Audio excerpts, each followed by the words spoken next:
राधे राधे दोस्तों।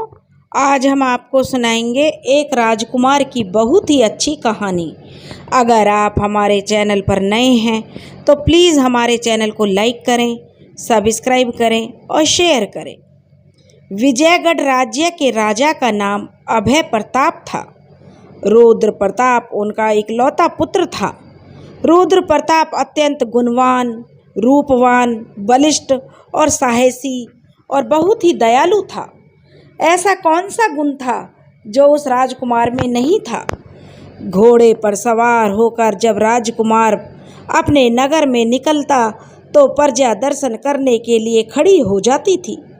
जब भी वह किसी ज़रूरतमंद को देखता तो किसी को अपने मोतियों की माला दे देता तो किसी को अपनी अंगूठी, किसी को सहायता करने का वचन देता तो किसी को वह मदद करता किसी न किसी रूप में। प्रजा की तो वह आँखों का तारा था। तीर अंदाजी, घुड़सवारी और युद्ध विद्या में वह पारंगत हो चुका था। सब कुछ बहुत अच्छा और सही चल रहा था कि उसे राजकुमार को अचानक से अजीबोगरीब सपने आने लगे। जब वह सोता तो उसे सपने आने तुरंत शुरू हो जाते। धुंधले से चित्र उसकी आंखों के सामने उभरते और साफ होते चले जाते। एक दौड़ता हुआ घोड़ा सपने में उसे दिखाई देता जिसे वह रोकने की बहुत कोशिश कर रहा होता, पर वह घोड़ा रुक ही नहीं रहा है। एक अत्यंत सुंदर रूपसी युवती का चेहरा उसके सामने उभरता और वह देखने लगता। वह युवती वरमाला हाथों में थामे हुए उसके गले में डालने के लिए तैयार है। उसकी आंखों में देखकर वह मुस्कुरा रही है। चौंक कर रुद्र प्रताप की जो नींद खुल जाती, लेकिन लगता कि अभी भी वह उन्हीं जंगलों में भटक रहा है, पर वह तो अपने महल में ही होता था। राज ज्योतिषी ने जब राजकुमार की कुंडली और ग्रह नक्षत्रों को देखा तो बताया, महारानी, आपका पुत्र ऐसा अद्भुत बड़ा काम करेगा जो आज तक किसी ने नहीं किया। यह हर किसी के लिए संभव नहीं है। उसके लिए बड़ी बड़ी विपत्तियों में पड़ेगा यह राजकुमार। आगे क्या होगा यह तो ईश्वर ही जानता है, पर जो मोटे तौर पर अनुमान में लगा सकता हूँ वह मैंने आपको बता दिया। जरूर ये सपने इसी बात का संकेत हैं जो राजकुमार को दिखाई देते हैं, क्योंकि राजकुमार को जो सपने दिखाई देते थे उन सपनों का जिक्र उसने अपनी माता रानी साहिबा से किया। तो रानी साहिबा ने ज्योतिषाचार्य को बुलाया और उसकी कुंडली दिखाई। राज ज्योतिषी की ऐसी गूढ़ और स्पष्ट व गोलमोल बातें सुनकर रानी घबरा गई। रुद्र प्रताप उनका एकमात्र पुत्र था और उस पर पता नहीं कैसी विपत्तियां आने वाली थीं। रानी ने कहा, रुद्र प्रताप, तुम अपने पिता महाराज के साथ में बैठा करो, जिससे तुम राजकाज के काम भी सीख जाओगे और तुम्हारा मन भी लगा रहेगा। रुद्र प्रताप ने अपनी माँ की बात मानकर राजा के साथ दरबार में बैठने लगा। वास्तव में उसका वहाँ मन भी लगने लगा था। रोज फैसला और न्याय के लिए मामले आते जिन्हें वह समझता और उन मामलों में खूब दिलचस्पी लेता था। रोज की तरह दरबार लगा हुआ था। एक अद्भुत सा मामला आया दरबार में। लड़ाई झगड़े का मामला था। वह भी उसमें बहुत दिलचस्पी लेने लगा। राजकुमार ने बड़े ध्यान से उस मामले को सुना। तभी शोरगुल की आवाज़ सुनकर उसने इधर उधर देखा कि पहरेदार एक आदमी से उलझ रहे थे। राजकुमार ने पहरेदारों से कहा कि आने दो, उसे आने दो। अनुमति मिलने पर एक आदमी ने दरबार में प्रवेश किया। वह घोड़ों का सौदागर था। उसने राजा से विनती की, महाराज, मैं अरब देश से आया हूँ। आपके लिए उत्तम नस्ल के घोड़े लाया हूँ। आप एक बार देख लीजिए। आपको जो भी पसंद आए वह घोड़ा ले लीजिए। राजकुमार की निगाह उन घोड़ों में से एक घोड़े पर ठहर गई और वह बुरी तरह से चौंक गया। इसी घोड़े पर तो वह अपने सपने में बैठकर जंगल में जाता था। वह एकटक घोड़े को देखे जा रहा था। राजा ने रुद्र प्रताप को घोड़े में इतनी दिलचस्पी लेते हुए देखकर कहा, बेटा राजकुमार रुद्र प्रताप, पसंद करो कोई घोड़ा। रुद्र प्रताप उठकर खड़ा हुआ और उसने उसी घोड़े की पीठ पर हाथ रख दिया जो उसे सपने में दिखाई देता था। उसने घोड़े की पीठ पर हाथ रखते हुए पूछा, बताइए इस घोड़े की क्या खासियत है सौदागर साहब, इसकी चाल ढाल कैसी है। तब उस सौदागर ने कहा, राजकुमार यह घोड़ा नया है, अनजाना है, अभी इसको खरीद कर लाया हूँ, इसलिए यह अभी सधा हुआ नहीं है, तो मैं इसकी चाल के बारे में आपको कैसे बता सकता हूँ। तब राजकुमार ने कहा, कोई बात नहीं, मुझे तो यही घोड़ा पसंद है, मैं स्वयं इसकी चाल ढाल के बारे में जान लूँगा। और उस पर बैठने का वह कोशिश करने लगा। व्यापारी ने कहा, राजकुमार यह नया बेढब घोड़ा है, इस पर मत बैठिए। लेकिन राजा और व्यापारी के मना करते करते भी तब तक राजकुमार उस पर घोड़े पर बैठ चुका था। उसके बैठते ही घोड़ा बड़ी तेजी से भाग निकला। रुद्र प्रताप उसे नियंत्रित करने का प्रयत्न कर रहा था, चाहे जैसा भी घोड़ा हो वह उसे काबू में कर लेता था। घोड़ा जिस तेजी से राजकुमार को लेकर भागा, उसे देखकर राजा घबरा गए। उनके चेहरे पर चिंता की लकीरें खिंच गईं। उन्होंने तुरंत अपने मंत्री को आदेश दिया, मंत्री जी जल्दी से पीछे पीछे राजकुमार के पीछे सैनिकों को भेजिए। तुरंत ही आदेश का पालन हुआ। सैनिकों की एक टुकड़ी राजकुमार के पीछे दौड़ पड़ी। उस टुकड़ी की अगुवाई मंत्री करमवीर का बेटा केसरी कर रहा था। कौन जानता था कि केसरी और उसके बाप मंत्री के मन में कोई षड्यंत्र चल रहा था जो कि अत्यंत खतरनाक और घातक था। दरअसल मंत्री करमवीर हमेशा राजा बनने के ख्वाब देखता रहता था, लेकिन राजा के होते हुए यह संभव नहीं था। वह सदैव इसी उधेड़-बुन में लगा रहता कि कब उसे मौका मिले और वह राजा की हत्या कर दे। आज कुटिल मंत्री के होठों पर मुस्कान आई जब उसने देखा कि वह बिगड़ैल घोड़ा राजकुमार को लेकर उड़नछू हो गया है। मंत्री ने सोचा, आज वह जरूर उसे मौका मिल जाएगा जिसका वह इतने दिनों से इंतजार कर रहा है। लगता है भगवान ने मेरी सुन ली है। घोड़ा पता नहीं राजकुमार को कहाँ लेकर गया होगा, क्या हुआ होगा। अगर राजकुमार को कुछ हो गया तो राजा तो बिना मौत ही मर जाएगा। अब मंत्री को अपने षड्यंत्र के जो फलने की, पूरा होने की कुछ कुछ उम्मीद बंधने लगी। घोड़ा आंधी तूफान की तरह दौड़ता हुआ भागा जा रहा था। रुद्र प्रताप ने उस पर नियंत्रण करने की बहुत कोशिश की, लेकिन वह घोड़े को रोक नहीं पाया। अब उसने भी अपने आप को घोड़े की इच्छा के हवाले कर दिया, और कर भी क्या सकता था। निरंतर तेजी से भागते हुए घोड़े को पूरा दिन बीत चुका था।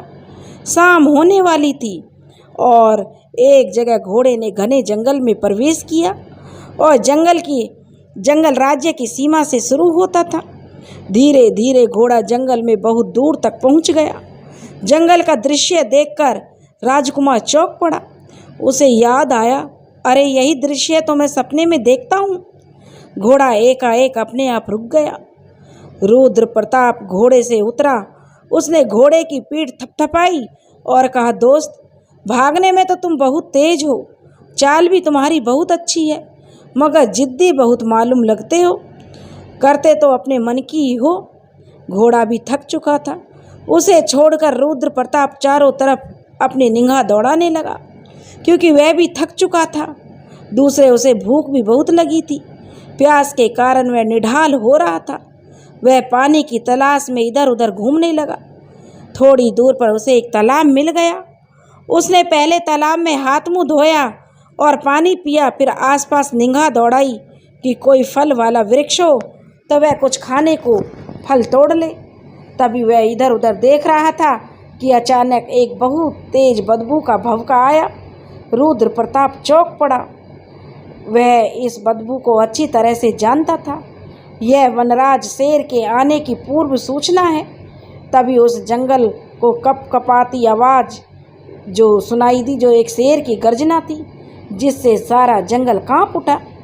चिड़ियों की चहचहाट अचानक से कोलाहल में बदल गई। कई चिड़िया पेड़ों से उड़कर आसपास चक्कर काटने लगी। हिरणों के झुंड तेजी से दौड़ते हुए रुद्र प्रताप की आंखों के सामने से निकलने लगे। सब कुछ इतनी जल्दी हुआ कि एकदम अचानक से हुआ और इतनी तेजी के साथ घटित हुआ कि रुद्र प्रताप को सोचने समझने का मौका ही नहीं मिला। उसकी छठी इंद्री ने उसे आगाह किया कि खतरा है, शेर कहीं आसपास ही है। शेर कहीं आसपास नहीं था, बल्कि वह तो ठीक रुद्र प्रताप के पीछे जो झाड़ी थी उसी में आ चुका था। झाड़ी के ऊपर चिड़िया का झुंड बड़ी तेजी से चक्कर काट रहा था। चहचहाकर चिड़िया कोलाहल कर रही थी। यह निशानी थी कि शेर राजकुमार के पीछे है। जल्दी से जंगल को थर्राती हुई एक दहाड़ गूंजी। रुद्र प्रताप घबरा गया। अब क्या करे वह, क्योंकि वह तो निहत्था दरबार में बैठा हुआ था। केवल एक कटार उसके पास थी जो हर समय उसके पास रहती थी, लेकिन उससे शेर का मुकाबला कैसे हो सकता था। जब वह शेर पर बैठा तो जब वह घोड़े पर बैठा था तो उसे क्या मालूम था कि वह यहाँ आकर रुकेगा। बिजली की तरह उसके दिमाग में विचार क्रोंधा कि वह जल्दी से पेड़ पर चढ़ जाए। वह पेड़ पर चढ़ने के लिए भागा कि उसकी आंखें चौकन्नी थी। वह सोच रहा था कि अगर वह पेड़ पर नहीं चढ़ पाया तो उससे पहले ही शेर उस पर हमला कर देगा। इसलिए वह बेहद चौकन्ना होकर अपनी आंखों से इधर उधर बहुत जल्दी जल्दी देख रहा था। और वास्तव में वह पेड़ के पास पहुंच ही पाया कि तभी शेर ने उस पर छलांग लगा दी। मगर वह पहले से ही सावधान था। वह एक तरफ को झुककर उसके वार को बचा गया। अब जान बचाने का एकमात्र उपाय ही राजकुमार के पास था। कैसे भी हो अपना बचाव किया जाए या फिर सीधा शेर से लड़ा जाए। शेर ने अपनी पूरी ताकत से हमला किया था। वह आगे जाकर गिरा और फुर्ती से घूमा। अब बचने का कोई उपाय नहीं था। रुद्र प्रताप मन ही मन सोच रहा था कि अब क्या करो, करना क्या था, करो या मरो। अब तो सीधे मुकाबला करने की बात थी। बड़ी फुर्ती से शेर ने उस पर दोबारा से हमला किया, लेकिन वह रुद्र प्रताप तक नहीं पहुंच पाया। आश्चर्य से रुद्र प्रताप ने देखा कि अचानक दौड़ता हुआ वही घोड़ा आया और अब वह शेर के सामने था। एक साथ दो घटनाएं हुई। एक तो घोड़ा जो अपने दोनों टापों से शेर पर उसने अपनी दोनों टापों को जड़ दिया। शेर ने घोड़े को घायल कर दिया।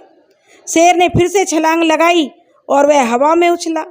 इससे पहले कि वह हमला कर पाता वह पीछे को गिर गया। राजकुमार ने देखा तो उसे बड़ा आश्चर्य हुआ कि अचानक ही क्या हो गया, लेकिन वह देखकर उसके आश्चर्य का ठिकाना नहीं रहा कि शेर के मुंह में तो दो तीर धंसे हुए थे। अत्यंत जहरीले तीरों का घातक विष शेर के शरीर में जो समा गया और वह वहीं गिरकर तड़प कर शांत हो गया। ठीक ही तो है। आवाज़ सुनकर राजकुमार ने घूमकर देखा तो देखता ही रह गया। राजकुमार के सामने एक बहुत ही सुंदर युवती खड़ी हुई थी। गोरा रंग था, घुंघराले काले बाल थे। राजकुमार उसे देखता ही रह गया। कितनी खूबसूरत लड़की उसने आज तक नहीं देखी थी। इस समय वह किसी युवक की भांति शिकारियों की वेशभूषा में थी। रुद्र ने उसे देखा तो बस देखता ही रह गया। यही तो चेहरा उसके सपने में आता रहा है। वह तो उसे जाने कब से जानता है। जंगल में शाम होने को आई अंधकार फैलने लगा। उसे उस सुंदरी की उपस्थिति में एक अत्यंत अद्भुत माया नगरी का जो लग रहा था कि ये कोई माया नगरी है। रुद्र के जो दिल से आंदोलित कर रहा था, बहुत ही खुश हो रहा था। उस युवती के प्रति रुद्र के मन में एक अनजाना सा मोह भरता जा रहा था। वह सोच रहा था कि कहीं मैं फिर किसी परिचित स्वप्न नगरी में तो नहीं घूम रहा हूँ, पर नहीं, वह सपना नहीं देख रहा। फिर आवाज़ फिर से जल तरंग की बज उठी। उस लड़की ने बोला, आप ठीक तो हैं ना? रुद्र प्रताप तो जैसे सम्मोहित सी अवस्था में बोला, हाँ ठीक हूँ, चलिए आप हमारे साथ चलिए। मेरा नाम चित्रा है, चित्रलेखा नाम है, पर बाबा मुझे चित्रा ही कहते हैं। जैसे ही रुद्र उसी के हाथों में जैसे रुद्र की डोर उसी के हाथों में थी, वह चल दिया। वह तो एक सम्मोहित सा हो गया और उसके पीछे पीछे रुद्र अपने घायल घोड़े की रास थामे हुए चला जा रहा था। वह कहती जा रही थी, मैंने अपनी कुटिया के सामने से आपको घोड़े पर बैठकर जाते हुए देखा था। फिर शेर की दहाड़ सुनकर मैं जान गई जरूर आप पर हमला हुआ होगा। मुझे यहाँ की एक एक बात पता चलती रहती है। और यह शेरू तो वैसे भी दुष्ट था। रुद्र को बड़ा आश्चर्य हुआ। वह शेर का नाम ऐसे ले रही थी जैसे कोई जीता जागता इंसान हो। आपका नाम क्या है? इतनी देर बाद उसे नाम की याद आई थी। तब राजकुमार ने कहा, मेरा नाम रुद्र प्रताप है। मैं विजयगढ़ राज्य का राजकुमार हूँ और इस बिगड़ैल घोड़े की वजह से मेरा यह हाल हुआ है। पूरे दिन से तो मैं वैसे भी थका हुआ था और ऊपर से अब शेर का भोजन बनने जा रहा था। वह तो भला हुआ कि आपने देख लिया, नहीं तो आज मैं और यह मेरा घोड़ा दोनों ही ऊपर चले गए होते। चित्रा ने बड़ा अफसोस जाहिर किया। ओह चलो कोई बात नहीं। बातों बातों में उसके बाबा की कुटिया आ गई। बाबा बाबा चित्रा ने पुकारा। अंदर से एक ऋषि निकल कर आए। उसे देखते ही उन्होंने अपना क्रोध जाहिर किया और कहने लगे, चित्रा बेटी तू फिर अपना धनुष तीर का खेल लेकर बैठी है। चित्रा ने कहा, नहीं बाबा देखो यह कौन है, मैंने इसको शेरू से बचाया है। बाबा कहने लगे, क्या कहा शेरू से? तू क्या करके आई है? हमेशा अपना जीवन खतरे में डालती रहती है। चित्रा ने उनकी बातों का जवाब नहीं दिया। वह कुटी के अंदर चली गई। जब राजकुमार ने ऋषि को अभिवादन किया और अपना परिचय दिया, ऋषि रुद्र का परिचय जानकर बहुत ही प्रसन्न हुए। ऐसा लगा जैसे अचानक उन्हें किसी बात की खुशी मिली हो। उन्होंने आवाज़ लगाकर चित्रा से कहा, बेटी इनके खाने पीने का इंतजाम करो और स्वयं रुद्र के घोड़े के उपचार के लिए वहीं से कुछ औषधियों की पत्तियां तोड़कर लाए और उन पत्तियों को पीसकर घोड़े के जख्म जो हो गया था उस पर लगा दिया। रुद्र प्रताप और ऋषि की बातचीत होने लगी। राजकुमार ने कहा, ऋषिवर मैं बहुत हैरान हूँ कि संत महात्मा तो पूजा पाठ और तपस्या करते हैं, यह धनुर्विद्या आपने इन्हें कब और कैसे सिखाई? इतनी निडरता और शेरों से मुकाबला कर लेने की बहादुरी यह संत महात्माओं के रक्त में तो नहीं होती, कृपया मुझे बताइए। अब ऋषि जी कहने लगे, राजकुमार नहीं, यह मेरी कन्या नहीं है। एक दिन की बात है। ऋषि ने राजकुमार को बताना शुरू किया और उनकी आंखें सोचने वाले अंदाज में सिकुड़ती चली गई और वे अतीत के उन पन्नों को खोलने लगे। एक दिन की बात है। गंधर्वराज की कन्या चित्रलेखा अपने महल के छज्जे पर खड़ी हुई आकाश में इधर उधर अटखेलियाँ कर रही बादलों की शोभा को निहार रही थी। उसके समीप ही उसकी सखियाँ भी खड़ी हुई थी। बड़ा ही मनोरम वातावरण था। सखियाँ आपस में हंसी ठिठोली कर रही थीं।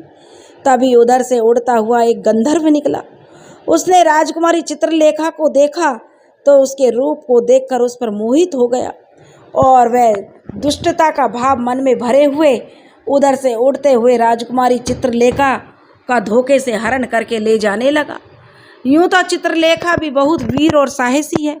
तुम तो देखते हो ना, तुमने तो देख ही लिया है कि धनुर्विद्या में कितनी पारंगत है और भी कई कलाएं उसे आती हैं।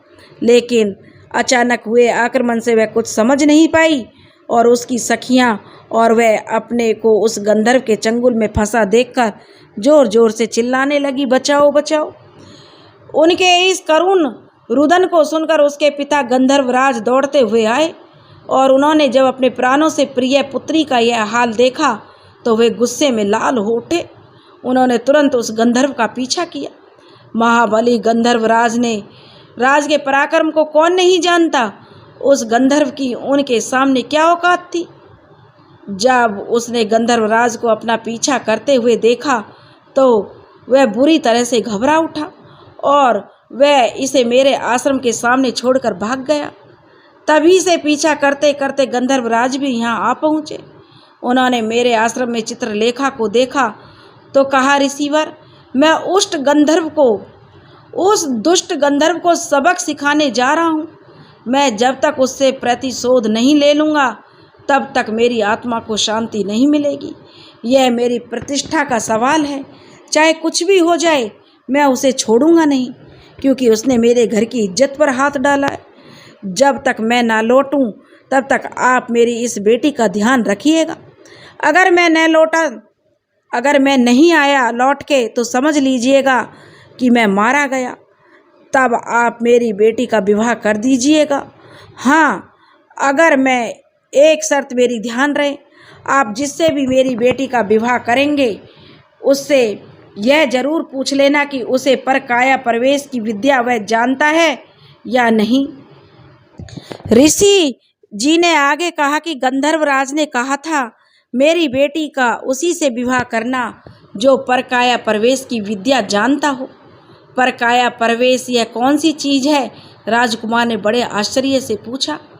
परकाया प्रवेश वह विद्या है जिसमें योग शक्ति का विकास अपने चरम पर होता है और वह व्यक्ति अपना शरीर छोड़कर दूसरे व्यक्ति के शरीर में प्रवेश कर सकता है, पर जीवित व्यक्ति के शरीर में नहीं।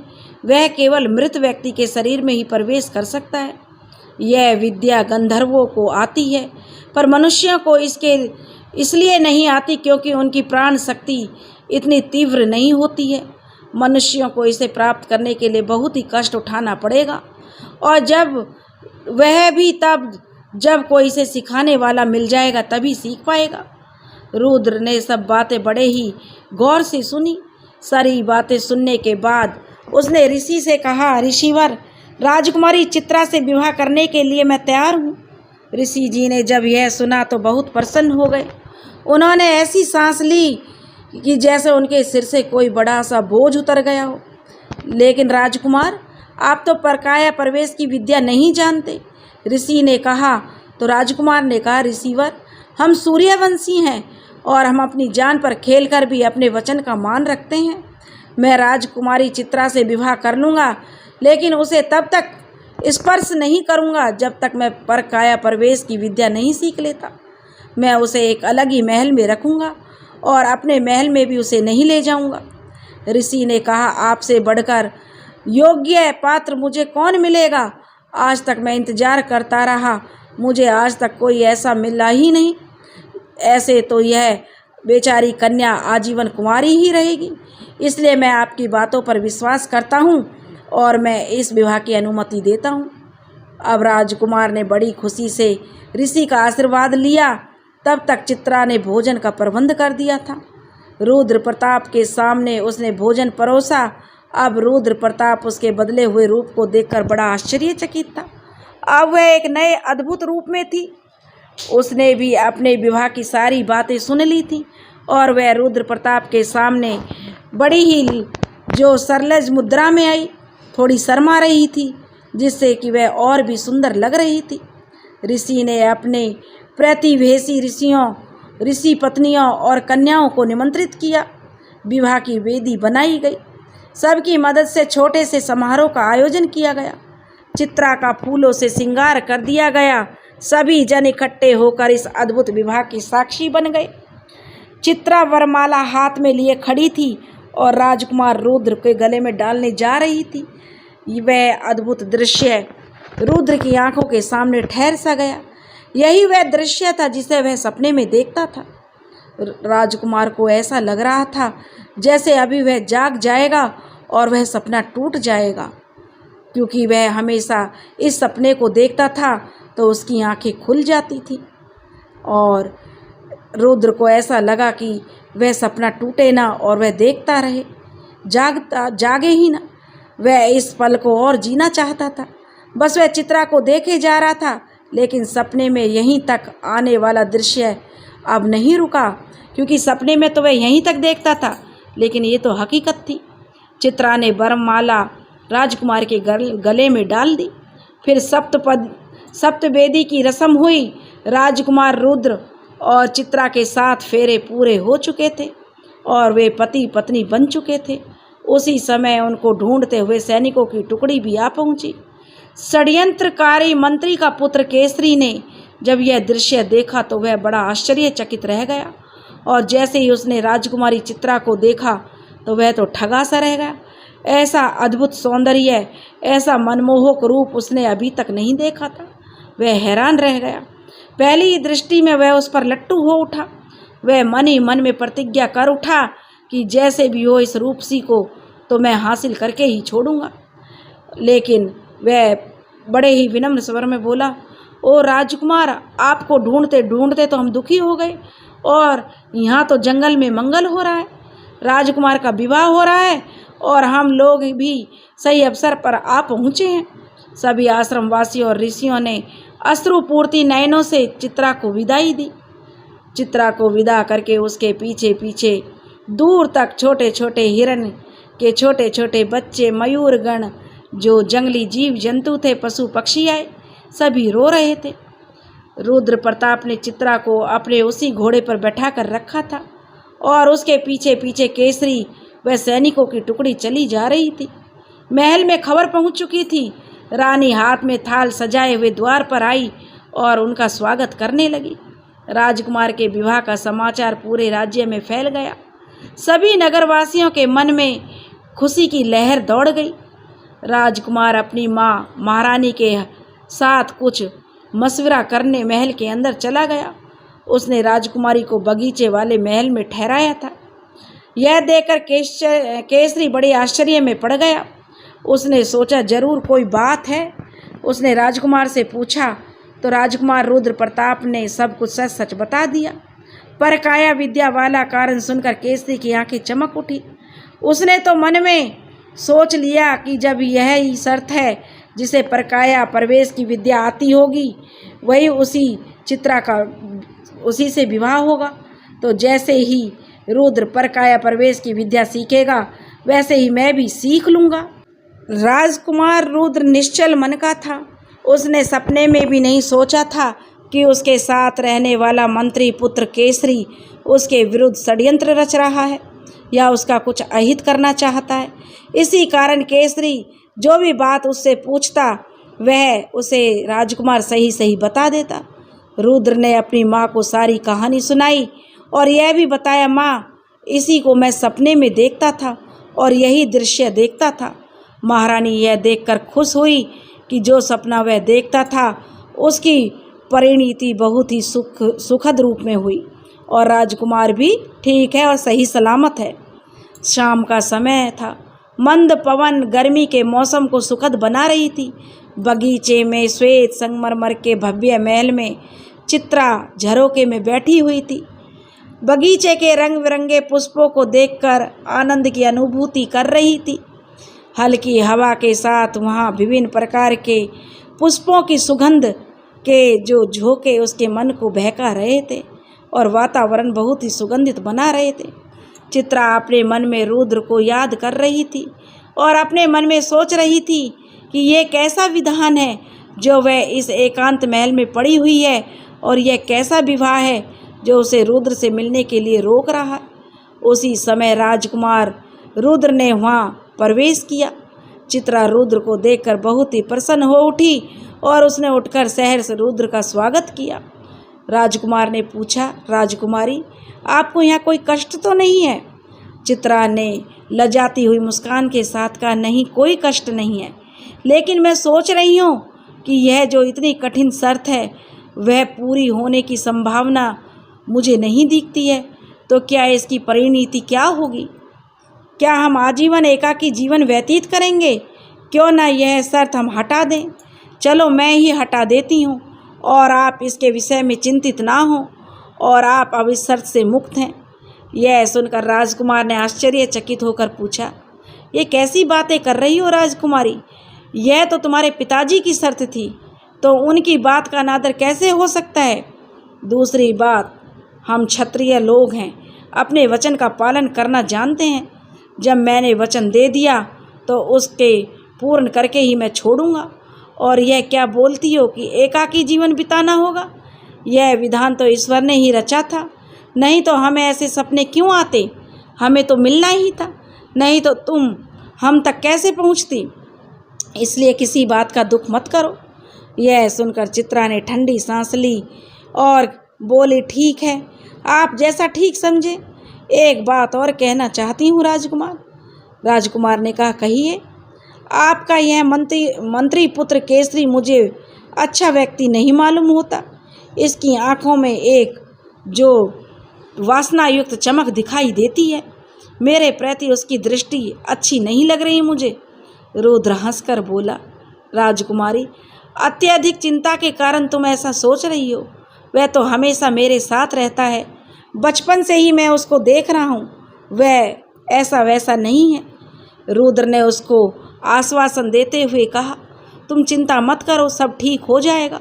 उसके बाद रुद्र ने उसकी सेवा में दासियों को तैनात कर दिया और महल की पहरेदारी की अच्छी से व्यवस्था करके वहाँ से अपने महल में चला गया। दरबार सजा हुआ था। सभी मंत्रीगण और दरबारी अपने अपने स्थान पर बैठे हुए थे। आज दरबार में यही मंत्रणा हो रही थी कि राजकुमार का विवाह हो गया है, उसके साथ जो शर्त लगी है उसके विषय में क्या क्या किया जाए। राजा ने मंत्री से पूछा, मंत्रीवर बताइए इसका निदान कैसे हो सकता है? ऐसे हम इस विद्या को सिखाने वाले हमें कहाँ मिलेंगे और उसे ढूंढिए। मंत्री ने कहा, महाराज मुझे एक योजना सही लग रही है। आप यात्रियों के ठहरने के लिए अच्छे अच्छे यात्री गृह बनवा दीजिए। वहाँ दूसरे देशों के व्यापारीगण यात्रीगण आएंगे। जब नए नए लोग आएंगे तो उनसे नई नई जानकारियाँ मिलेगी, तो उनसे हम यह पता लगा सकते हैं कि अपने नगर में तो वही लोग हैं, उन्हें कहाँ तक पता लगा सकता है, दूसरे नगर के लोगों से हमें पता लग सकता है। राजा को मंत्री की युक्ति बहुत ही पसंद आई। उन्होंने फौरन आदेश दिया कि नगर में उचित स्थानों पर अच्छे अच्छे यात्री गृहों का निर्माण किया जाए। जोर शोर से काम होने लगा। थोड़े ही दिनों में यात्री गृह बनकर तैयार हो गए। अब दूर दूर देशों के यात्री, आने जाने वाले यात्री आते रुकते और मंत्री और राजकुमार रोज ही उन स्थानों पर जाकर देखते और उनसे पता लगाते। हर यात्री से पूछते, उनसे परिचय करते। ऐसे ही एक दिन एक यात्री ने रुद्र की मुलाकात हुई।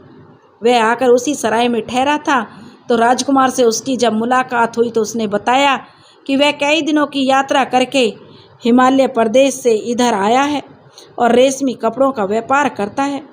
बातों बातों में उस व्यापारी ने बताया कि कोई ऐसा देश नहीं जहां उसने घूमा नहीं हो और कोई ऐसी आश्चर्यजनक चीज़ें हैं जो उसकी नज़रों से गुजरी हैं। ऐसे कौन सी आश्चर्य हैं जो उसने नहीं देखे हों। तब राजकुमार ने कहा, क्या तुमने ऐसे किसी व्यक्ति को देखा है जो परकाया प्रवेश जानता हो? व्यापारी जरा भी आश्चर्यचकित और विचलित नहीं हुआ। उसने कहा, हाँ राजकुमार, मैं जानता हूँ। और उसने स्पष्ट उत्तर दिया। सुनकर रुद्र खुशी से उछल पड़ा। उसने बड़ी अधीरता से पूछा, कौन है, बताइए हमें। व्यापारी ने कहा, उस विद्या को जानने वाले एक तपस्वी हैं। उसकी उम्र का तो सही पता नहीं है। शायद वह 100 बरस के भी हो सकते हैं या उससे कम या ज़्यादा के भी हो सकते हैं। हिमालय पर्वत की पहाड़ियों में एक कंदरा में वे रहते हैं। आपको उनका पता लगाना होगा। उस स्थान का पता तो मैं बता सकता हूँ। मैंने उनके तपस्या बल के बारे में काफ़ी सुना था और एक बार मैंने उनके दर्शन भी किए थे, लेकिन इतनी आसानी से उनके दर्शन होते नहीं हैं। राजकुमार रुद्र ने उससे आसपास की सारी स्थिति का जो जायजा लिया और पूछ लिया और प्रसन्न मन से अपने घर आ गया। महल में आकर उसने यह जानकारी अपनी माता और महाराज को दी। वे लोग भी यह सुनकर बहुत प्रसन्न हो गए, लेकिन महारानी चिंतित हो उठी, अपने इकलौते पुत्र को वह कैसे भेज दे। लेकिन राजा ने उसे आश्वस्त किया और राजकुमार रुद्र के जाने की तैयारियां होने लगी।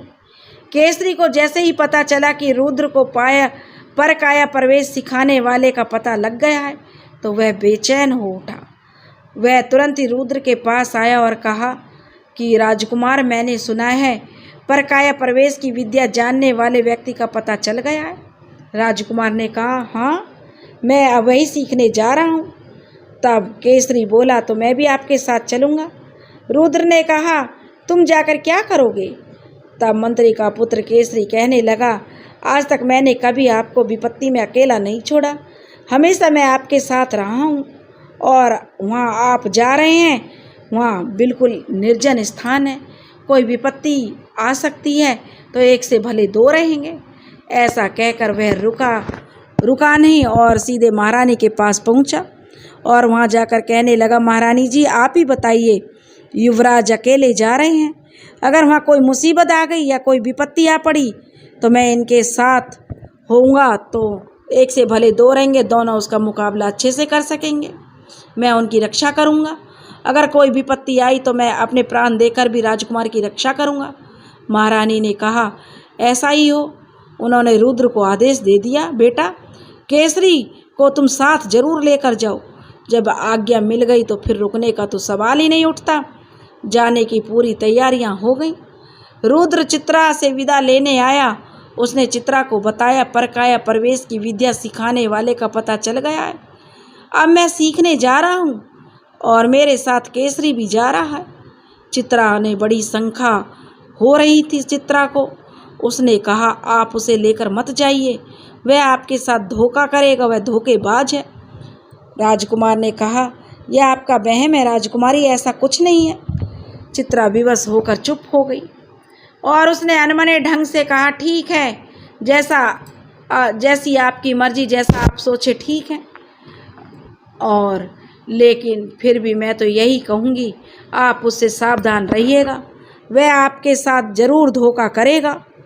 चित्रा ने राजकुमार को आगाह किया था, लेकिन रुद्र ने उसकी बात को नहीं माना और केसरी को साथ लेकर उसने वहाँ से विदा ली और आगे जाने के लिए प्रस्थान किया।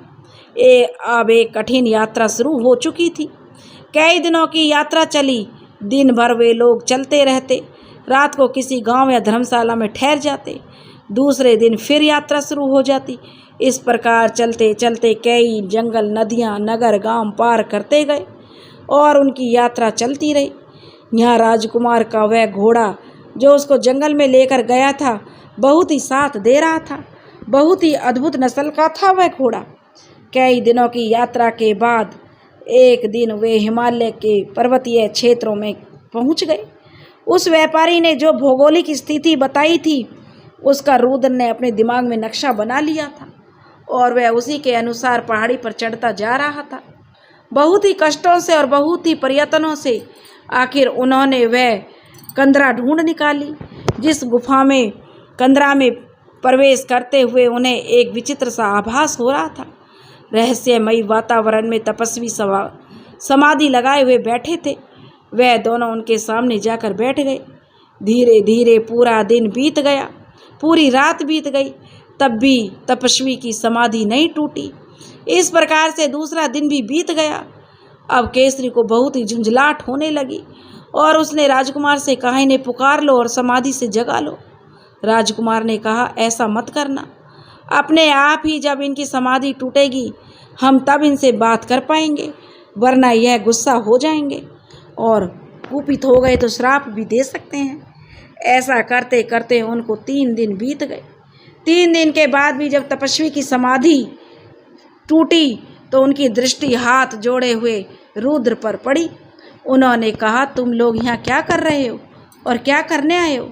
रुद्र ने हाथ जोड़कर कहा, ऋषिवर, मैं आपसे परकाया प्रवेश की विद्या सीखने आया हूँ। परकाया प्रवेश की विद्या तपस्वी की भ्रुकटी तन गई। तू उसे सीख कर क्या करेगा? तपस्वी ने बड़े ही कड़े शब्दों में पूछा। राजकुमार ने बड़े ही विनयपूर्ण स्वर में कहा, तपस्वी जी, मैं बहुत ही विवस्था में उसको सीखना चाहता हूँ। और ऐसा कहकर उसने अपनी पूरी कथा जो उस तपस्वी को सुना दी। यह सुनकर उन्होंने ध्यान लगाया और बहुत देर तक किसी सोच विचार में डूबे रहे। फिर उन्होंने अपनी आंखें खोली तो कहा, तू सच कह रहा है पुत्र, तेरे विधान में यही लिखा है, तभी तो इसकी प्रेरणा से तू यहाँ आया है और यह भी विधान में है कि तू मेरे द्वारा ही विद्या सीखेगा। रुद्र ने तपस्वी के चरण स्पर्श किए और उसके साथ केसरी ने भी। तपस्वी की नज़र केसरी पर पड़ी तो उन्होंने पूछा, यह कौन है? तब राजकुमार ने कहा कि तपस्वी से कि महाराज, यह हमारे मंत्री का पुत्र है, मेरा मित्र है, पर यह भी परकाया प्रवेश की विद्या सीखना चाहता है। तो केसरी ने भी कहा, मुझे भी सिखा दीजिए तपस्वी जी। तपस्वी ने कहा, तू सीख कर क्या करेगा? तब केसरी ने कहा, तपस्वी जी, मैं इनके साथ आया हूँ, तो ये कोई भी मुसीबत में पड़ जाए तो मैं इनके प्राणों की रक्षा कर सकता हूँ, तो उसके लिए मुझे भी यह विद्या आनी चाहिए। रुद्र ने भी जो केसरी का समर्थन किया। तो तपस्वी जी कहने लगे, हाँ ठीक है, आप इसे भी सिखा दीजिए, यह भी हमारा परम भक्त और विश्वास पात्र है और साथ में मेरा मित्र है। राजकुमार ने उसकी जो थोड़ी सिफारिश की। तपस्वी जी थोड़ी देर तक मनन करते रहे, फिर कहा, तू कहता है तो ठीक है, मैं तेरे कहने से इसे सिखा दूंगा, लेकिन यह इसके पात्र, इसके लायक नहीं है। यह इस विद्या का दुरुपयोग कर सकता है, यह धोखेबाज है, यह तुम्हें हानि पहुंचा सकता है। राजकुमार ने कहा, नहीं तपस्वी जी, ऐसी बात नहीं है, यह ऐसा कभी नहीं करेगा। तपस्वी ने कहा, ठीक है, जैसी तेरी इच्छा। अब उनका प्रशिक्षण शुरू हो चुका था। बहुत ही कठिन प्रक्रिया थी। सांसों को रोक सकने का कठिन से कठिन अभ्यास जो धीरे धीरे बढ़ता जा रहा था। बहुत ही कड़ी मशक्कत थी, लेकिन वे दोनों जी जान से उसे सीख रहे थे। इस दौरान राजकुमार रुद्र यथासंभव तपस्वी की सेवा भी करता था। उसके मृदु वचन और सौम्य स्वभाव से तपस्वी जी बहुत ही प्रसन्न थे और उसे नित्य नए नए आशीर्वादों से नहला देते थे। आज केसरी और रुद्र दोनों ही परकाया प्रवेश की विद्या में निपुण हो चुके थे। दूसरे दिन सुबह उन्हें वापस जाना था। आधी रात का समय था। रुद्र अपने स्थान पर गहरी नींद में सोया हुआ था। दूर हल्की हल्की छोटी छोटी झाड़ियों के पीछे दो शैतानी आंखें चमक रही थीं। शांत स्वच्छ चांदनी बिखरी हुई थी। चारों तरफ शांति का साम्राज्य था। उसी समय वह धीरे धीरे रुद्र के पास आया और वह आश्वस्त हो गया कि रुद्र गहरी नींद में सो रहा है। उसने खंजर निकाला, हाथ ऊपर उठाकर जैसे ही उसने रुद्र के सीने में खंजर को मारना चाहा कि पीछे से तपस्वी ने अपने लोहे जैसे कड़े हाथों से उसके हाथों को पकड़ लिया और एक तेज झटका दिया। खंजर अलग जा गिरा और वह तपस्वी गुर्राते हुए बोले, कहो तो तुम्हारी लीला यहीं पर ख़त्म कर दूं? मैंने सब कुछ तुम्हें सिखा दिया, लेकिन अभी भी बहुत कुछ बाकी है जो तुम नहीं जानते। तपस्वी उसको घसीटते हुए अपनी गुफा में ले गया। अब वह तपस्वी के पैरों में गिर पड़ा और अपने प्राणों की भीख मांग रहा था। तपस्वी ने कहा, मैंने तो पहले ही रुद्र को आगाह किया था कि यह तुझे धोखा देगा और तभी से मैं इस पर निगरानी रखे हुए था। मैं जानता हूँ कि तू किस उद्देश्य से यहाँ आया है। जब तक तेरा उद्देश्य पूरा नहीं होता तब तक तू नुकसान नहीं पहुँचाएगा। तेरा उद्देश्य पूरा हो गया, परकाया प्रवेश की विद्या तूने सीख ली, तो तू इसी दिन का इंतजार कर रहा था कि अब तू नुकसान पहुँचाएगा राजकुमार को। अच्छी तरह सोच ले, अगर तूने रास्ते में रुद्र को नुकसान पहुँचाया तो तेरी सारी उम्र जो तू पछताएगा ही। ऐसा कहकर उसे जब एक झटका दिया तो केसरी अलग जा गिरा। रुद्र को इस बातों की कोई खबर नहीं थी। दूसरे दिन सुबह प्रस्थान का समय था। रुद्र ने तपस्वी के चरणों में जो प्रणाम किया और उनको स्पर्श करके आशीर्वाद लिया और जाने की विदा मांगी। तपस्वी ने अनुमति दे दी और फिर एक बार कहा, राजकुमार ध्यान रखना, सावधानी से रहना। वहाँ से दोनों लोग रवाना हो चुके थे। उनकी एक दुर्गम यात्रा फिर शुरू हो चुकी थी। कठिन यात्रा को झेलते हुए अब वह पहाड़ से नीचे उतरकर मैदानी इलाकों में आ चुके थे। रुकते हुए चलते हुए कई दिन बीत गए। धीरे धीरे उन्होंने एक अत्यंत विकराल घने जंगल में प्रवेश किया। अब वे बहुत थककर चूर हो चुके थे, बहुत ज़्यादा थक गए थे। रुद्र ने कहा, क्यों न थोड़ा सा विश्राम कर लिया जाए, फिर आगे की तैयारी करेंगे। केसरी ने कहा, ठीक है। दोनों वहाँ विश्राम करने लगे। रुद्र को एक अजीब सा एहसास हो रहा था। उसे ऐसा लग रहा था कि यह तो सारा सब कुछ देखा हुआ सा है, सब कुछ उसने जाना पहचाना सा लग रहा था। अचानक धीरे धीरे धुंध छटती गई। उसके बंद दिमाग के दरवाजे खुलने लगे। उसे याद आया, अरे यह तो वही जंगल है जिसे मैं अपने सपने में देखता हूँ। वह हैरानी से तेजी से घूम घूम कर चारों तरफ देख रहा था कि यही जंगल मेरे सपनों में आता है। यह सब वही दृश्य थे जो उसे सब देखे देखे लगे थे। तभी घूमते घूमते उसकी नज़र एक हाथी पर पड़ी जो वहाँ मृत पड़ा हुआ था। केसरी के दिमाग में एक खुरापाती योजना ने जन्म ले लिया था। उसने रुद्र से कहा, राजकुमार, हमने विद्या तो सीख ली है, लेकिन अभी तक इसको आजमा कर नहीं देखा। यह कैसे पता चलेगा कि हमने जो विद्या सीखी है वह सफल भी हुई है या नहीं? बिना आजमाए तो इसका पता नहीं चल सकता। राजकुमार रुद्र ने कहा, तो क्या करें? क्यों ना इसे आजमा कर देखें? केसरी ने कहा, देखते हमारी विद्या कारगर भी है या नहीं। राजकुमार ने कहा, तुम ठीक कहते हो, लेकिन इसका परीक्षण कैसे करें? केसरी ने अपनी योजना को सफल होते देख मन ही मन मुस्कुराते हुए हाथी की तरफ इशारा करते हुए कहा, देखो देखो तो सामने हाथी मरा पड़ा हुआ है, अभी इस पर आजमा कर देख लेते हैं। रुद्र ने कहा, सही कहते हो तुम। रुद्र ने वहाँ बैठकर अपनी सांसों को स्थिर किया और योग विद्या से उस हाथी के शरीर में प्रविष्ट हुआ। अब राजकुमार रुद्र का वहाँ मृत शरीर पड़ा हुआ था। हाथी उठा और उसमें जो रुद्र ने प्रवेश कर लिया और बड़े ही विस्मय से इस विद्या को सच होते हुए देखा और सामने पड़ा मृत हाथी का शरीर जो जीवित हो उठा और साथ में ही वह सपने वाला दृश्य भी साकार हो गया जब उसने देखा कि उसका मृत शरीर पड़ा है और वह हाथी है। उसकी खुशी का ठिकाना नहीं रहा। हाथी के जीवन में कैसा लगता है, उसके जंगल में घूमने के अनुभव कैसे होते हैं, वह इस जीवन का भी आनंद और अनुभव लेना चाहता था। उसने केसरी से कहा, मैं अभी थोड़ी देर में आता हूँ, तुम मेरे शरीर की जंगली जानवरों से रक्षा करना। उसे क्या पता था कि खतरनाक जंगली जीव जंतुओं में से सबसे ज़्यादा खतरनाक तो उसका दोस्त ही है।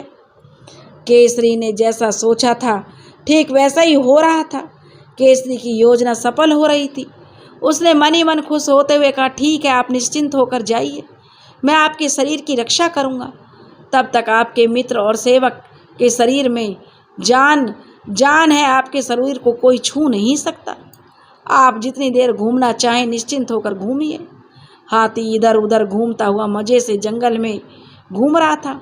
उसकी जो केसरी की आंखों से ओझल होते ही केसरी ने बड़ी ही शीघ्रता से आसपास की सूखी लकड़ियों को बटोरना शुरू किया और जल्दी जल्दी उसने एक चिता तैयार कर दी। फिर केसरी ने अपनी योग माया को जागृत किया और रुद्र के शरीर में प्रविष्ट हो गया। उसने अपने शरीर को चिता में रखा और आग लगा दी।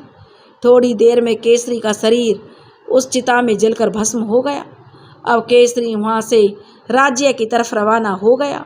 वह जल्दी जल्दी चित्रा के पास पहुंचकर उसको समझा देना चाहता था। हाथी के अंदर जो रुद्र था वह धीरे धीरे झूमता हुआ जंगल में घुसा तो उसने देखा, इंसान के रूप में जहाँ निहत्थे जंगल में घुसने में डर लगता था, जंगली जीव जंतुओं का भय सताता था कि पता नहीं कब कहाँ छिपा कोई जीव हमला कर दे, इसका पता ही नहीं। तब उसने देखा छोटे छोटे जीव जंतु उसको देखकर भाग रहे हैं। अब कोई डर नहीं था। इतने विशालकाय शरीर में छोटी मोटी झाड़ियों को कुचलकर मदमस्त चाल में मस्ती में झूमता हुआ इधर उधर डोल रहा था। उसे बड़ा ही आनंद आ रहा था, कोई भी भय उसको नहीं था। आगे चलने पर एक जगह झुके हुए पेड़ों की लता जो इधर उधर गुथी हुई थी पेड़ों पर, वहाँ पर उसने रुका और तो रुकने ते ही उसके मन में सवाल पैदा नहीं होता था। मारे जोश के उसने उन पेड़ की डालियों को तोड़ना शुरू कर दिया। तभी इधर से चिंगाड़ने की आवाज़ आई। उसने देखा कि हाथियों का एक झुंड आ रहा है। सब उसे फिर से जीवित देखकर प्रसन्न हो गए और खुशी से उसके चारों तरफ चक्कर काटने लगे। वे अपने अपने तरीके से उसे प्यार जता रहे थे, लेकिन थोड़ी देर में ही रुद्र इस प्रेमालाप से ऊब गया। और क्या, अब उसे कौन सा भाईचारा निभाना था। वह एक तरफ को भाग खड़ा हुआ। यह देखकर हाथी उससे नाराज हो गए। अब वह झुंड में अकेला होकर जा रहा था। वह नदी की तरफ चल पड़ा। नदी स्नान का अलग ही मज़ा था। वहाँ उसने खूब स्नान किया, सूंड में भर भर पानी अपने ऊपर डाला, फिर बैठकर थोड़ी देर आराम किया। इस प्रकार उसने पूरा जंगल धीरे धीरे घूम लिया। अब वह वापस चल पड़ा। रास्ते में उसे कई मज़ेदार अनुभव हुए। उसने देखा कि सभी उसके आगे पीछे डर कर भाग रहे थे।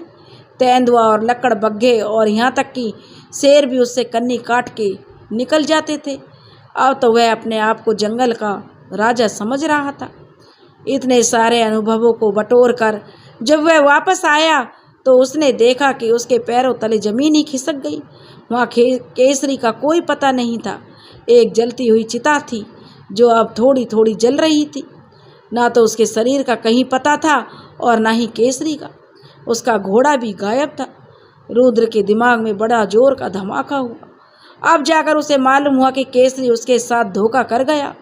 उसके दिमाग में चित्रा की तस्वीर उभरी जो उससे कह रही थी कि केसरी से सावधान रहना, यह धोखा करेगा।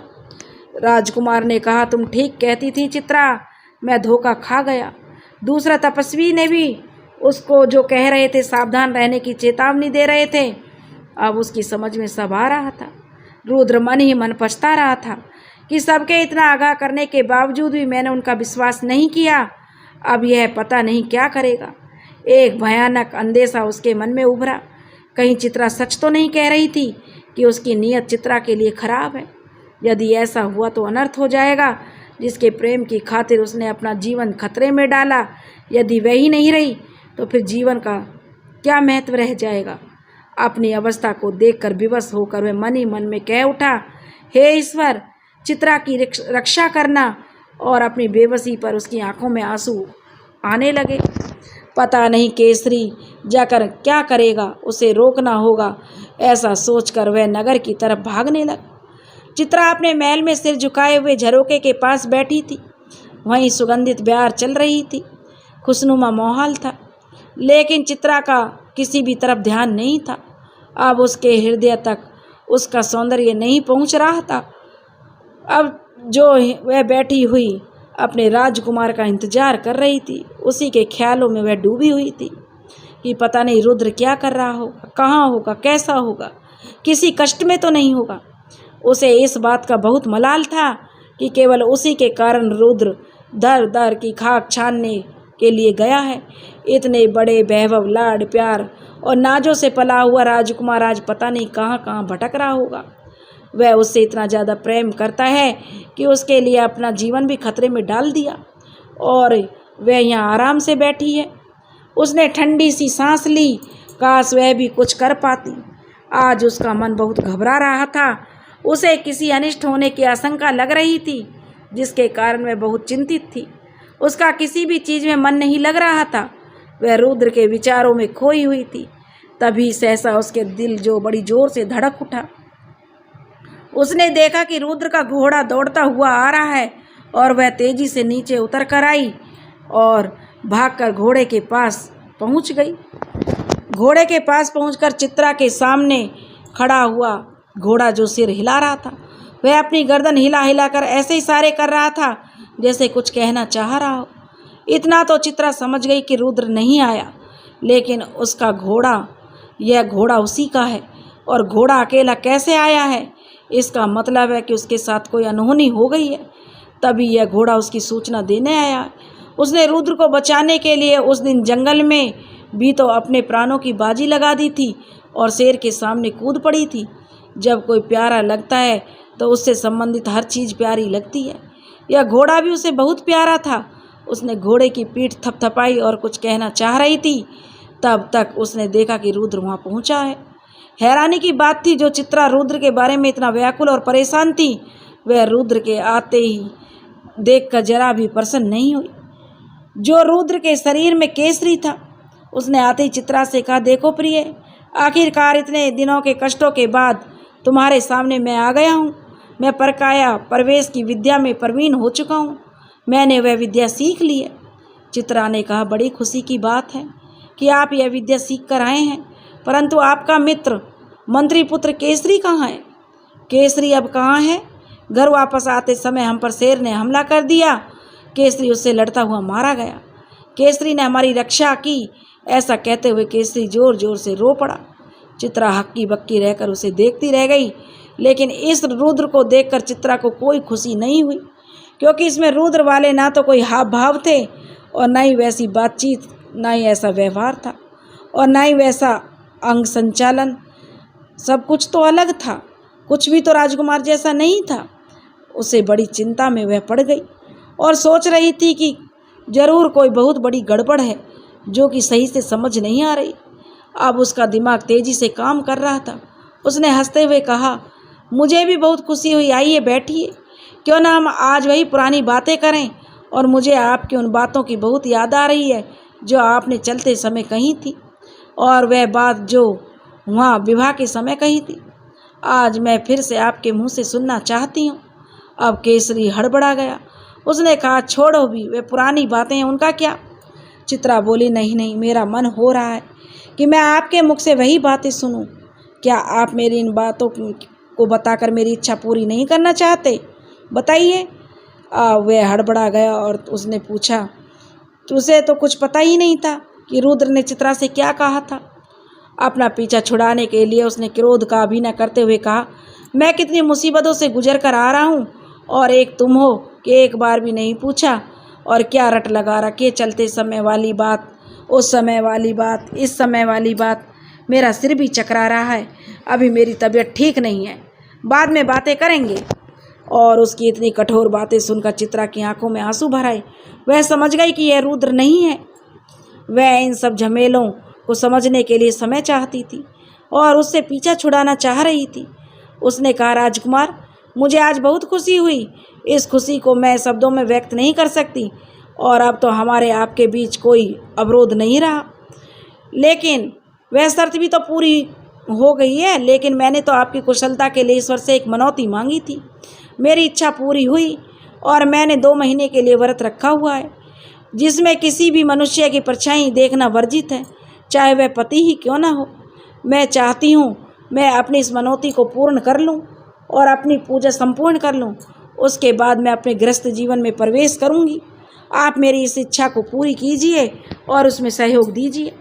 अब केसरी के सामने कोई चारा नहीं था। उसने मन मन में सोचा, अपने मन ही मन सोचा कि 2 महीने की बात है, अगर मैं ज़्यादा मीन में एक निकालूंगा तो चित्रा को शक हो जाएगा। अब चित्रा ने कहा, तब तक आप हमारे महल में नहीं आएंगे। तो केसरी ने मन मार कर कहा कि ठीक है, तुम अपनी मनौती पूरी कर लो। तभी एक नौकर दौड़ता हुआ आया और उसने सूचना दी कि एक हाथी नगर में आ गया है, जो चिंगाड़ते हुए इधर उधर दौड़ा चला आ रहा है। लगता है वह पागल हो गया है। राजकुमार के शरीर में स्थित केसरी ने नौकरों को आदेश दिया, जाओ जल्दी से सेनापति से कहो कि सैनिकों की 2-3 टुकड़ियां बना ले, मैं आ रहा हूँ।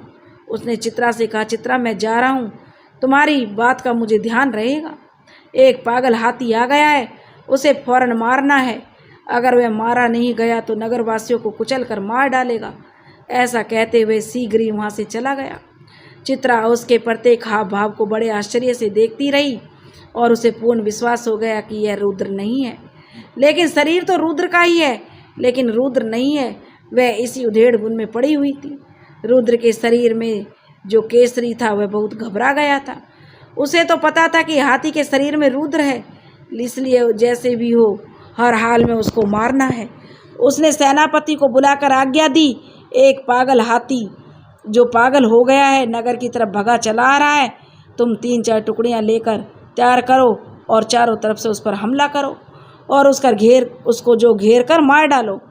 हाथी के अंदर रुद्र था और नगर की तरफ भगा चला आ रहा था। उसके मस्तिष्क में जो तरह तरह की बातें चल रही थी, सोच रहा था।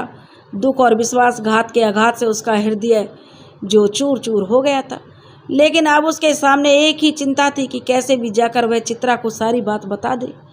तो उसे यह भी विश्वास नहीं रह गया कि केसरी उसके माँ बाप को भी सही सलामत रहने देगा या नहीं। उसे डर था कि कहीं वह उनके लिए भी कुछ अनिष्टकारी कार्य ना कर डाले। वह जिधर से भी निकलता नगरवासी उसे देखकर भाग खड़े होते। रुद्र अपने मन में सोच रहा था कि हाय मेरे भाग्य की यह कैसी विडंबना है कि जिन सड़कों पर नगरवासी मेरी एक झलक पाने के लिए बेताब रहते थे, वही आज मेरे मारे जाने की कामना कर रहे हैं, कोलाहल मचाता हुआ, जबकि मैंने तो किसी को कोई नुकसान भी नहीं पहुंचाया है। अफरा तफरी मच गई थी। सब एक स्वर में चिल्ला रहे थे कि पागल हाथी आ गया, पागल हाथी आ गया, देखो कहीं किसी को कुचल कर मार न डाले। तभी कोलाहल ध्वनि में परिवर्तित हो गया। नगरवासी चिल्लाने लगे, अब चिंता की कोई बात नहीं है, चिंता करने की कोई ज़रूरत नहीं है, राजकुमार रुद्र आ रहे हैं, वह पागल हाथी को मार डालेंगे। उसने देखा सामने रथ पर सवार होकर केसरी एक छोटी मोटी सेना ही सजाए बड़े वेग से चला आ रहा है।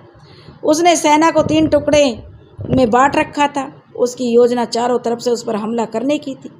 रुद्र सारी बातें समझ गया मन ही मन दांत पीसते हुए उसने कहा, अगर मैं बच गया तो तुझे ऐसा मजा चखाऊंगा कि तू 7 जन्म भी याद रखेगा। केसरी, धोखेबाज, विश्वासघाती, तूने मेरे साथ बहुत बड़ा विश्वासघात किया है। लेकिन तब तक देर हो चुकी थी। बचने की कहीं से भी कोई गुंजाइश नहीं थी। चारों तरफ से उस पर तीरों की बौछार होने लगी। हाथी चिंगाड़ता हुआ वापस जंगल की ओर भाग गया। केसरी रथ पर बैठा हुआ तीरों की बौछार करते हुए पीछे से यमदूत की तरह भागा चला जा रहा था। उसकी सेना की टुकड़ियां भी तीर बरसाते हुए उसका पीछा कर रही थी। चारों तरफ से घिरा हुआ हाथी अपनी जान बचाने में असमर्थ था। हाथी अब अपने घने जंगल में आ चुका था। अचानक जंगल में भागते हुए हिरणों का झुंड सामने से गुजरा। हाथी पर बरसते हुए तीरों में से एक तीर हिरण को लग गया। हिरण उछलकर तड़पा और शांत हो गया। वह झाड़ी के पीछे गिर गया। उसी क्षण तीरों से बिंधा हुआ बुरी तरह से घायल हाथी डगमगाया और वहीं पर गिर पड़ा। गिरते गिरते हाथी ने, जो हाथी के अंदर रुद्र था, उसने झाड़ी के पीछे मरे हुए हिरण को देख लिया था।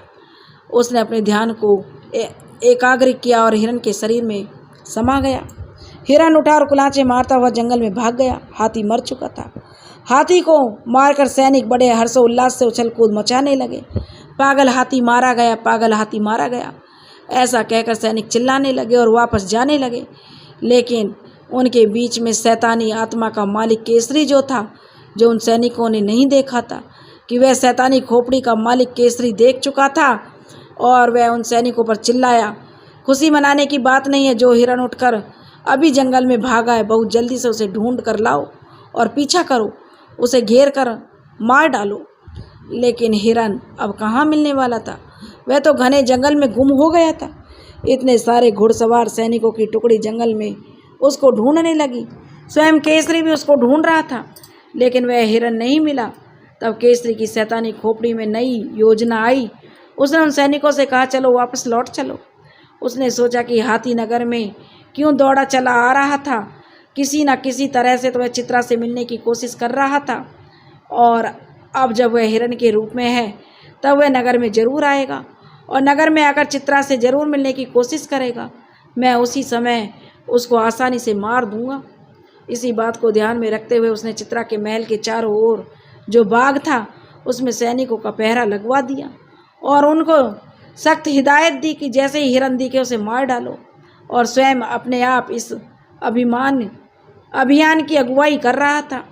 जंगल में जाकर हिरण ने अपनी जान तो बचा ली, लेकिन अभी आगे का बहुत सारा काम बाकी था। बात तो जहाँ की तहाँ पर ही आकर रुक गई। हाँ, इतना अंतर था कि अब हाथी के बजाय हिरण के शरीर में आ गया, लेकिन स्थिति तो जस की तस थी। अब वह सोच रहा था कि थोड़ी रात्रि हो जाए तब वह चित्रा को महल में जाएगा, और धीरे धीरे शाम हो गई। फिर रात उतरने लगी। उसने नगर की तरफ रुख किया। इस बार उसने एक बहुत ही होशियारी का काम किया। वह काम यह था कि उसने जंगल में छानबीन कर एक मरे हुए तोते को खोज निकाला और उसको मुंह में दबाकर वह चौकड़ी भरते हुए सीधे चित्रा के महल की तरफ भागा। रास्ते में कोई व्यवधान नहीं पड़ा। इस बात को वह बहुत ही प्रसन्न था। जैसे उसने बाग में प्रवेश किया, तीरों की बौछार ने उसका स्वागत किया। मरे हुए तोते को उसने पहले ही एक झाड़ी के पास डाल दिया था। अब एकाएक इस हमले को वह समझ नहीं सका, और जब समझ आया तो वह गिर चुका था। तब तक वह तीरों से छलनी हो चुका था। बुरी तरह घायल होकर थोड़ी देर में उसने दम तोड़ दिया, लेकिन मरने से पहले उसने अपने संपूर्ण प्राणों की शक्ति को संचित किया और ध्यान एकाग्र किया और तोते के शरीर में प्रविष्ट हो गया। किसी होने वाली आशंका को ध्यान में रखकर वह इस मरे हुए तोते को इसी मकसद से लाया था, लेकिन इस बार उसने बेवकूफ़ी नहीं की। तोता तुरंत ही नहीं उड़ा। तोता सजीव होकर भी निर्जीव का बहाना बना करके वहीं झाड़ी में पड़ा रहा। थोड़ी देर में सैनिकों ने हिरण को घेर लिया। स्वयं केसरी ने उलट पलट कर अच्छी तरह से हिरण का निरीक्षण किया, और भली भांति जब वह आश्वस्त हो गया कि अब वह हिरण मर चुका है और इस धरती से रुद्र का नामो निशान मिट चुका है, अपना मार्ग सही पाकर अब वह खुशी से नाच उठा कि अब उसके मार्ग में कोई कठिनाई नहीं है, कोई रुकावट नहीं है। उसने रुद्र नाम के कांटे को निकाल फेंका है। उसने मन में सोच लिया कि अब चित्रा तो मेरी ही है। वह राजी से मेरी बनेगी तो भी ठीक, नहीं बनेगी तो गैर राजी तो बनेगी ही। अब कौन उसकी रक्षा करने आने वाला है? अब तो जो भी हूँ मैं ही हूँ। चित्रा को मेरी और राजपाट भी मेरा। राजा और रानी का क्या है, वह तो एक ही झोंके में मर जाएंगे। इस प्रकार से मन में बहुत खुश होता हुआ केसरी वहाँ से चला गया। उसके जाते ही तोता भी उठ गया और आसपास उड़कर उसने देखा कि कहीं से भी खिड़की के पास चित्रा दिख जाए, लेकिन अफसोस कोई भी खिड़की नहीं खुली थी। उसने भी झरोका नहीं खुला था, कोई भी खिड़की झरोका नहीं खुला था, सब खिड़की दरवाजे बंद थे। वह इंतजार करते हुए वहीं चित्रा के कक्ष के झरोके के सामने एक पेड़ पर बैठ गया और सवेरा होने का इंतजार करने लगा और ईश्वर से प्रार्थना करने लगा कि हे ईश्वर, कैसे भी करके रानी एक बार यह खिड़की खोल दे। आखिर दुआ करते करते उसकी रात बीत गई। प्रतीक्षा उसकी पूरी हुई और सुबह की पहली किरण उस तोते के मन में नवीन संचार लेकर आई। चिड़िया चहकने लगी, सैकड़ों कलियां एक साथ चटक गई। चित्रा के कक्ष का झरोका खुला तो तोते ने में स्थित रुद्र का हृदय कमल की तरह खिल उठा। अब तो बस कुछ ही पल और थोड़ा सा अंतराल रह गया था, पर क्या सोचने से भी ये सब बातें पूरी हो जाती हैं। अगले ही पल तो कोई खबर ही नहीं हो पाती कि आगे क्या होने वाला है। यह सब सोचते हुए तोता बैठा हुआ था। तभी उधर से निकलते एक बहेलिए ने उस सुंदर तोते को देखा तो उसके मन में लालच आ गया और उसने तोते को पकड़ने की अपने मन में ठान ली। लेकिन महल वाले बाग में वह कैसे जा सकता था, इसके लिए उसने एक तरकीब निकाल ली। उसने ध्यान से देखा तो बाग के एक पेड़ पर मधुमक्खियों का छत्ता लगा हुआ था। उसे छत्ता लगा नजर आया तो उसने पहरेदार से जाकर कहा कि रानी के कक्ष के पास पेड़ पे मधुमक्खियों का छत्ता लगा हुआ है, तुम इजाज़त लेकर आओ तो मैं उसे तोड़ दूं, नहीं तो किसी भी वक्त वे रानी को काट सकती हैं। उसकी योजना बहुत ही सफल हुई। थोड़ी देर में पहरेदार इजाज़त लेकर आया। अब बहेलिया बाग में निश्चिंत होकर घुस गया। बहेलियों को जाल लेकर आते देखकर तोता सन्न रह गया। वह समझ गया कि यह मुझे पकड़ने आ रहा है। वह उस पेड़ को छोड़कर दूसरे पेड़ पर छिपकर बैठ गया। लेकिन बहेलिया भी कम नहीं था। पक्षियों का मनोविज्ञान का उसको सालों का तजुर्बा था। यदि तोता डाल डाल तो वह पात पात था। थोड़ी देर में आँख मिचौली के बाद ही सातिर और घात लगाकर बैठे हुए बहेलिए ने उसको अपने जाल में फंसा लिया। यह क्या हुआ? चित्रा से मिलने की सारी योजनाओं की जो आस लगाए हुए था तोता मन ही मन खुश हो रहा था, वह सारी योजनाएं एक ही पल में जो बिखर गईं। बेचारा फड़फड़ाता रहा। उसका दिमाग नई मुसीबत से पीछा छुड़ाने के लिए नई योजना बनाने लगा। वह कोई ना कोई तरकीब ढूंढने लगा और तरकीब उसके दिमाग में आ गई। उसने सोचा कि ऐसे तो यह बहेलिया उसे छोड़ेगा नहीं, लेकिन लालच में यह छोड़ सकता है। और उसके मन में यही उम्मीद जगी कि इसे धन का लालच देता हूँ। आदमी क्या से क्या नहीं करता धन के लिए। थोड़े से धन के लालच में ही उसने मुझे पकड़ा है और इसका क्या प्रयोजन है। ज़्यादा धन मिलेगा तो यह ज़रूर मुझे छोड़ देगा। यह बात मन में सोचकर उसने बहेलिए से कहा, भाई तुम मुझे या तो मार डालोगे या बेच दोगे तो तुम्हें कुछ भी नहीं मिलेगा, एक मामूली सी रकम मिलेगी। यदि तुम मुझे उस बाज़ार में ले जाकर बेचो जिसमें राजमहल से राजा के नौकर से सामान खरीदने आते हैं तो तुम्हें एक भारी भरकम रकम मिल सकती है। बहेलिए ने जब मनुष्य की बोली में बोलने वाले तोते को देखा तो वह हैरान रह गया। उसके मन में अभिलाषा जगी कि ये तो बहुत ही दुर्लभ तोता है, इसके लिए तो लाखों रुपए मिल सकते हैं। ऐसा सोचकर वह तोता को अपने घर ले आया। तोते ने ही धन कमाने का रास्ता बताया, इसलिए वह तोते से बहुत ही ज़्यादा प्रभावित था। तभी उसने तोते से पूछा, तू बता मैं तुझे कितने में बेचूं? तोते ने कहा, 10,000 स्वर्ण मुद्राएं मांगना मेरी बेचने की रकम। इतनी रकम सुनकर बहेलिया खुशी से उछल पड़ा। उसने मन में सोचा, इससे तो मेरे सारे दुख दरिद्र दूर हो जाएंगे। मारे खुशी के वह पूरी रात सो नहीं पाया। तरह तरह के मंसूबे और हवाई किले वह बनाता रहा, उन्हीं में मगन होता रहा और बैठा रहा। बड़ी मुश्किल से उसकी रात कटी। सुबह होते ही वह तोते को लेकर चल पड़ा, बाजार में जा पहुंचा। अब वह तोते को बिल्कुल सोने की तरह सहेज कर रख रहा था। वह मन में सोच रहा था कि कहीं इसको कुछ हो गया तो मेरे बने बनाए मंसूबे धरे रह जाएंगे। बाजार में वह शाम तक बैठा रहा। उस सुंदर तोते को उसके कई खरीदार आए और वे उस तोते का दाम पूछते। जैसे ही वह लिया 10,000 स्वर्ण मुद्राएं बताता तो वह आश्चर्य इसमें आ जाते और उससे पूछते कि ऐसी इसमें क्या खासियत है। तब वह उन्हें बताता, यह तोता मनुष्य की बोली बोलता है, लेकिन इसको किसी ने भी नहीं खरीदा।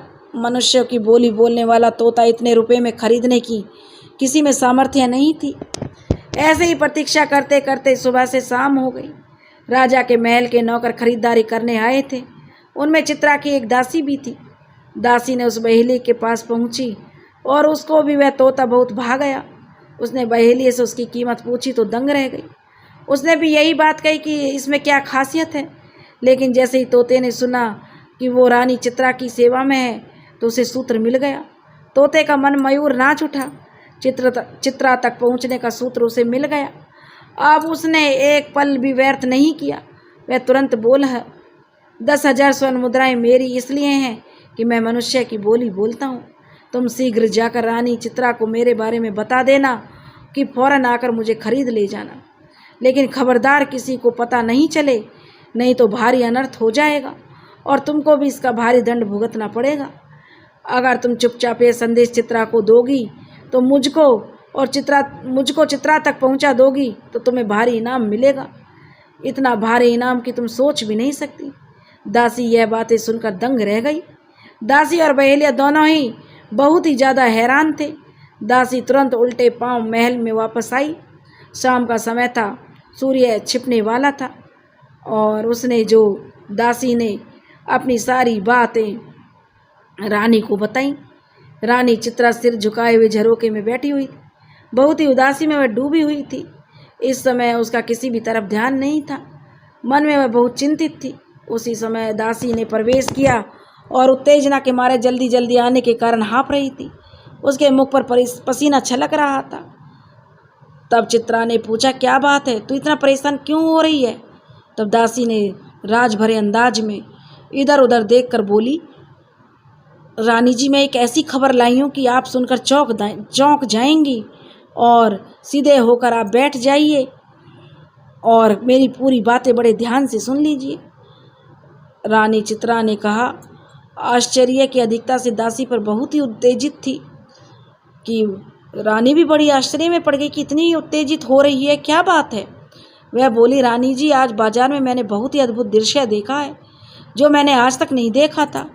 रानी बोली, ऐसा तूने क्या देख लिया? दासी ने कहा कि मैंने बाजार में एक बोलने वाले तोते को देखा है। चित्रा ने कहा, क्या कहा तूने? चित्रा एक झटके से उठकर बैठ गई। उसका मन सोच विचार की नगरी में भटकने लगा।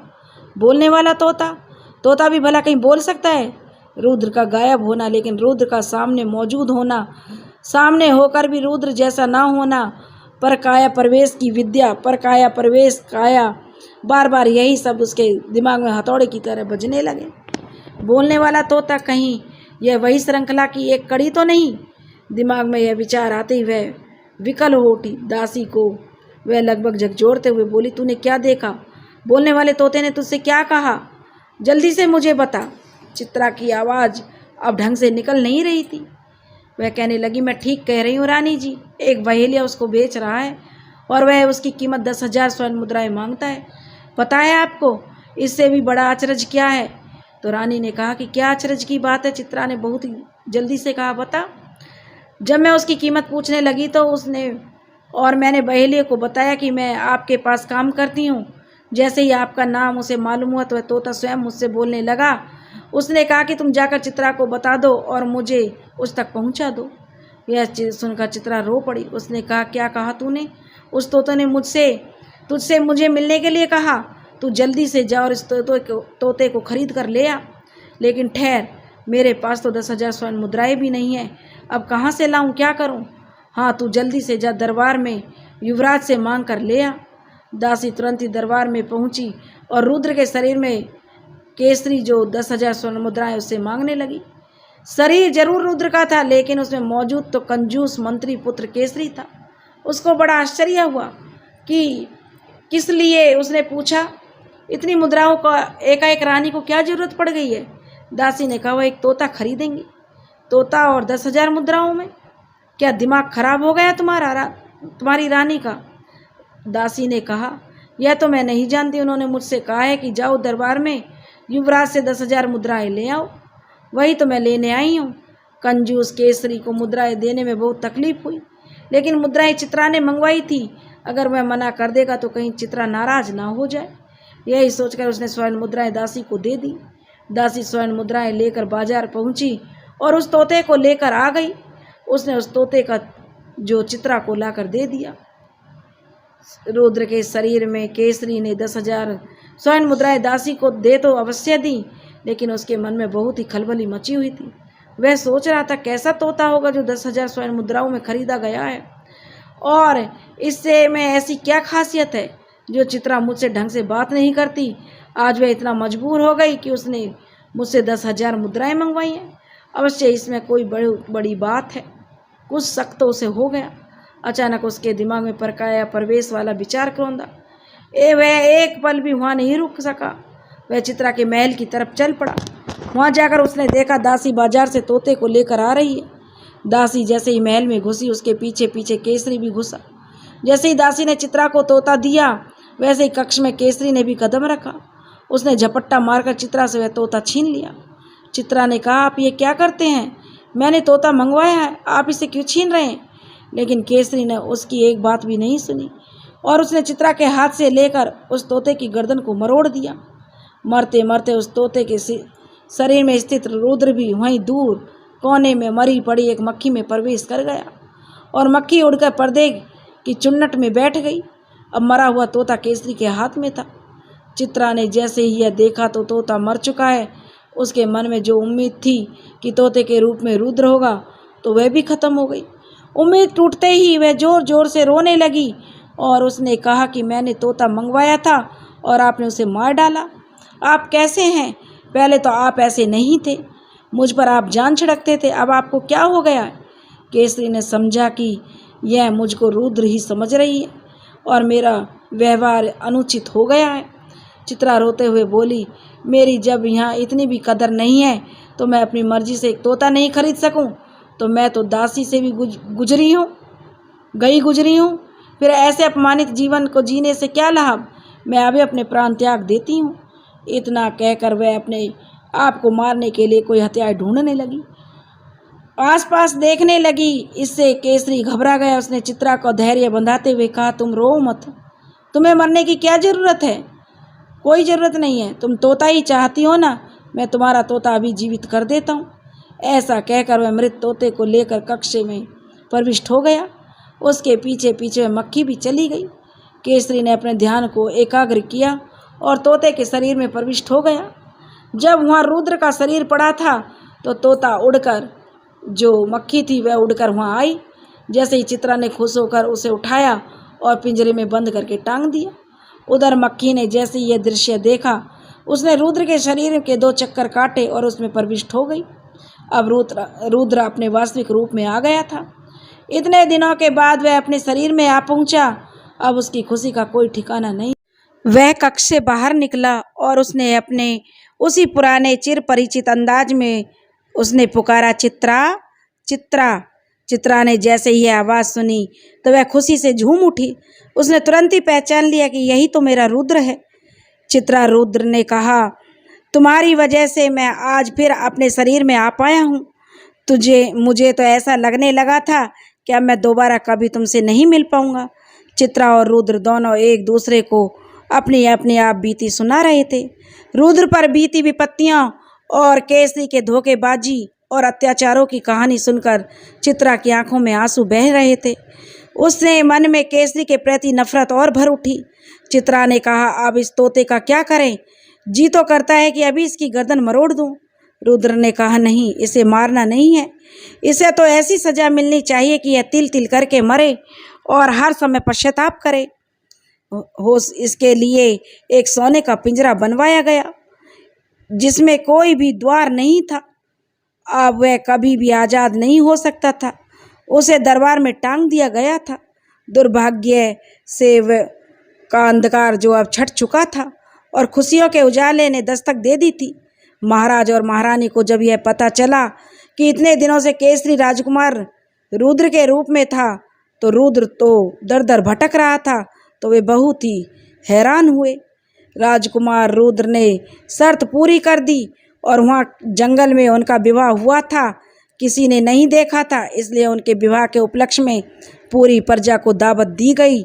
उसे खुशी के समारोह में राजकुमार का राज्य अभिषेक कर दिया गया। पूरे राज्य में खुशी की लहर छा गई।